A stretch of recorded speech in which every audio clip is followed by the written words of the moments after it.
আজকে আমি আমার নিজের হাতে তৈরি কিছু জিনিস আপনাদেরকে আমি দেখাবো। আর যেগুলো আমি খুব শখ থেকে তৈরি করেছিলাম সেগুলোই আপনাদের সাথে আজকে আমি শেয়ার করব। তো হ্যালো এভরিওয়ান, কেমন আছেন সবাই? আশা করছি সকলে অনেক ভালো আছেন। আলহামদুলিল্লাহ আমি অনেক ভালো আছি।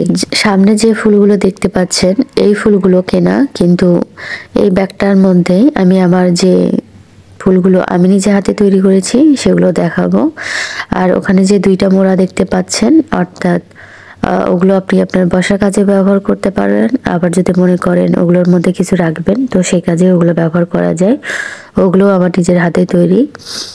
আর এই যে যেটা দেখাতে চাচ্ছি এই ফুলগুলো আমি রঙিন পেপার দিয়ে বানিয়েছি বিভিন্ন কালারের। এর মাঝখানে একটা স্টিলের মতো একটা জিনিস দিয়ে আমি রাখছি, আর এগুলো হচ্ছে টিস্যু পেপার দিয়ে পেঁচায় দিছি। আর এই যে এই গোলাপগুলো আমি বানিয়েছি, এগুলো কিন্তু সব টিস্যু পেপার দিয়ে।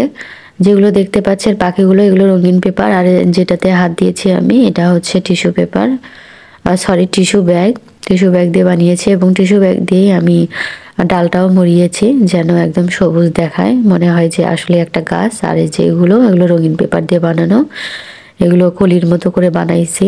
তো আমার এগুলো কেমন লাগলো অবশ্যই তা কমেন্ট করে জানাবেন। কোনো একটা সময় খুব শখ থেকে, ভালো লাগা থেকে এগুলো আমি তৈরি করেছিলাম বিভিন্ন ধরনের ভিডিও দেখে। আগে ইউটিউবে প্রচুর ভিডিও দেখতাম যে হাত দিয়ে যেগুলো তৈরি করা যায়। আর এখানে একটা ফুলদানি দেখতে পাচ্ছেন, এগুলো আমাদের বাসার যখন কাজ চলছিল টাইলসের সঙ্গে এই ইয়েগুলো আসছিল, তো তখন এগুলো আমি ব্লেড দিয়ে কেটে এরকম কেটে কেটে ডিজাইন বানাইছি এবং ভাবছি এগুলো ফেলে না দিয়ে ফুলদানি হিসেবে ব্যবহার করব। এই জন্য ফুলদানি হিসেবে ব্যবহার করছি। ভালোই লাগে দেখতে, খারাপ না। একটু এরকম ক্রিয়েটিভিটি আইডিয়া না থাকলে হয় আমাদের মেয়েদের, বলেন? তো আমরা তো একটু হিসাব করে চলতে পছন্দ করি এবং কোনো কিছুই ফেলতে চাই না, যা পাই সেগুলো দিয়ে বানানোর চেষ্টা করি। আর এগুলো হচ্ছে কেনা, এগুলো অনেক আগে আমি একটা মার্কেট থেকে কিনেছিলাম। এই ফুলটাও আমার অনেক বেশি পছন্দের, এখন পর্যন্ত ভালো আছে, ভালো রেখেছি, আমি অনেক যত্ন সহকারে রেখেছি। একটা সময় ছিল যখন আমার কোনো কিছু ভালো না লাগতো তখন আমি এরকম ইউটিউবে বিভিন্ন ভিডিও দেখে এগুলো আমি বানাইতাম। আর এখন যেটা দেখতে পাচ্ছেন এটা আমার নিজের করা আর্ট, এটা আর্ট পেপারে আমি আর্ট করেছি। আমার এই আর্টটি কেমন হয়েছে সেটাও বলবেন। আর এটাও আমার নিজের হাতে তৈরি, একটা কোয়েল পাখির খাঁচা তৈরি করেছি।